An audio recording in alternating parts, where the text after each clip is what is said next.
Selamat malam, kita berjumpa di iNewsroom 2 Maret 2021. Tepat setahun pasien COVID ada di Indonesia. Kami akan membahasnya dengan menghadirkan beragam narasumber, mulai dari tenaga ahli kepala staf kepresidenan, kepala daerah, hingga penyintas pertama. Saya, Latif Siregar, inilah spesial setahun COVID.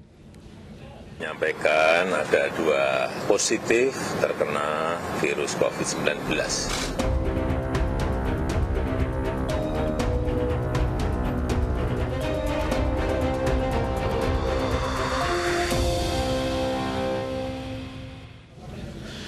Kami perbaharui dulu informasi terpilih sepanjang hari ini. Kebakaran melanda permukiman padat penduduk di kawasan Bendungan Hilir, Jakarta Pusat. Seorang warga terjatuh dari atap saat membantu pemadaman.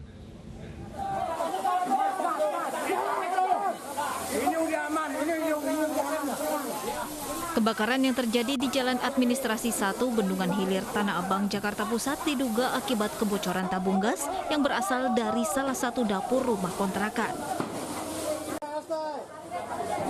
Api dengan cepat menyambar ke bangunan rumah kontrakan lainnya.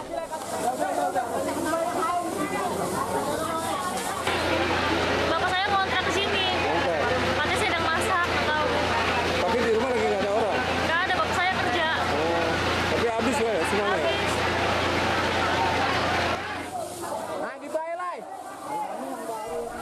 Selain membuat para penghuni rumah histeris, peristiwa kebakaran ini juga mengakibatkan salah seorang warga terluka setelah terjatuh dari atap rumah saat membantu proses pemadaman.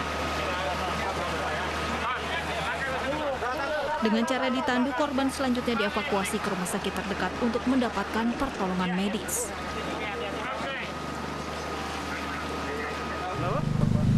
Kebetulan tadi ada korban satu, ada relawan dari warga masyarakat yang sekitar yang ingin membantu, jatuh dari atas dan sudah kita bawa tadi.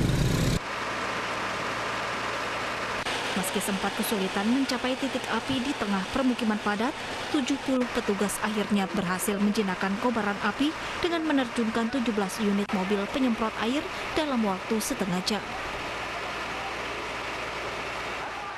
Kebakaran menyebabkan 21 petak rumah kontrakan yang dihuni lebih dari 80 warga ini ludes terbakar.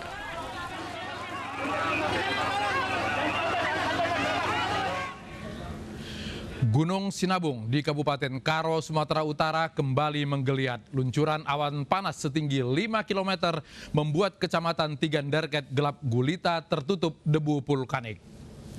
Muntahan awan panas gunung api tertinggi di Sumatera Utara ini dengan jarak luncur mencapai 5 km ke arah barat. Sebanyak 40 desa yang berada di 3 kecamatan, yakni Tigandarket, Tigabinanga, dan Kutabuluh terdampak erupsi Gunung Sinabung. Erupsi dengan tinggi kolom mencapai 5 km ini membuat sebagian desa terlihat gelap. Gunung Sinabung diprediksi masih berpotensi meluncurkan guguran awan panas karena masih berstatus siaga. Sudah agak mendingan.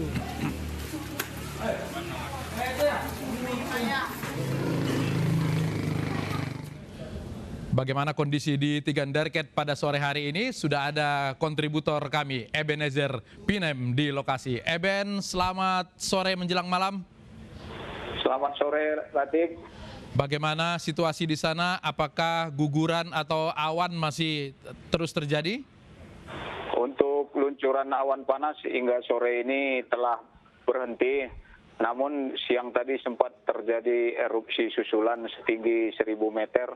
Dan dampak abu masih tetap ke kawasan Kecamatan Tigandarket dan Kecamatan Kutabuluh. Warga masih tidak dapat melakukan aktivitas karena abu masih menutupi jalan dan pemukiman mereka, Latif. Oke, sebelum ini erupsi terakhir yang terjadi kapan? Erupsi terakhir terjadi pada tanggal 27 bulan lalu, namun tidak sebesar luncuran awan panas yang terjadi pagi tadi, Latif. Oke, kalau melihat kondisi seperti ini, apakah warga sudah mulai terbiasa atau tetap khawatir melihat tingginya luncuran awan panas? Untuk warga sendiri sempat merasa khawatir, namun karena sudah sering terjadi luncuran dan erupsi sinabung, setelah abu reda mereka kembali ke pemukiman mereka dan masih bertahan di rumah masing-masing, Latif. Oke, apa dampak terbesar dari luncuran awan panas tadi pagi itu terhadap warga di sana?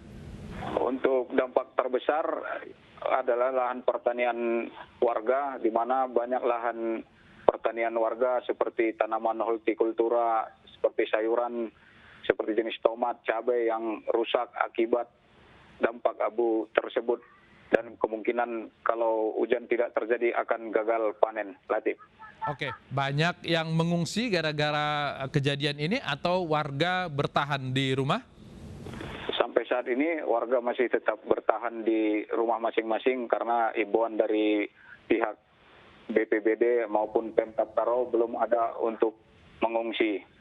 Warga masih menunggu arahan lanjutan dari aparat Pemkab ataupun BPBD Kabupaten Karo, Latif. Oke, baik. Ebenezer Pinem melaporkan langsung dari Gunung Sinabung. Terima kasih. Setelah mendapat banyak masukan dan juga kritik, Presiden Joko Widodo akhirnya mencabut Perpres terkait izin investasi minuman keras. Menurut Presiden, ia membatalkan Perpres tersebut setelah mendengar masukan dari beberapa kelompok masyarakat, ulama, MUI, dan ormas Islam lainnya. Masukan-masukan dari ulama-ulama MUI, Nahdlatul Ulama, NU, Muhammadiyah, dan ormas-ormas lainnya, serta tokoh-tokoh agama yang lain. Dan juga masukan-masukan dari provinsi dan daerah. Bersama ini saya sampaikan, saya putuskan lampiran Perpres terkait pembukaan investasi baru dalam industri minuman keras yang mengandung alkohol, saya nyatakan dicabut. Presiden Joko Widodo akhirnya memutuskan untuk membatalkan rencana pemerintah membuka keran investasi di industri minuman beralkohol. Kurang lebih sepekan terakhir, wacana presiden ini memang menuai pro dan kontra di tengah masyarakat. Bahkan penolakan terhadap Perpres tersebut mengalir deras. Kelompok yang menolak menilai peraturan yang dikeluarkan presiden tidak mempertimbangkan dampak buruk sosial akibat minuman keras.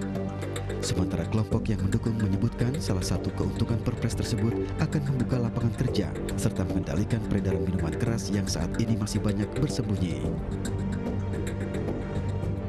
Sementara itu, Ketua Majelis Ulama Indonesia bidang fatwa Asrorun Niam memberikan apresiasi kepada Presiden Jokowi yang telah mencabut lampiran Perpres nomor 10 tahun 2021 tersebut.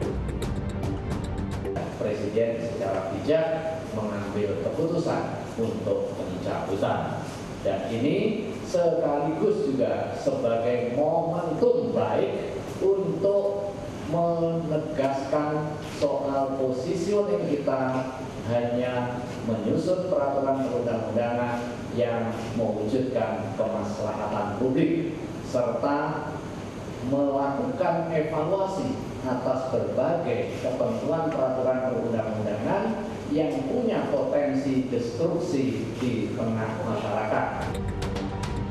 Awalnya kebijakan investasi izin miras akan membuka pintu investor baru baik lokal maupun asing untuk minuman beralkohol di 4 provinsi di Indonesia. Keempat provinsi tersebut ialah Nusa Tenggara Timur, Papua, Sulawesi Utara, dan Bali.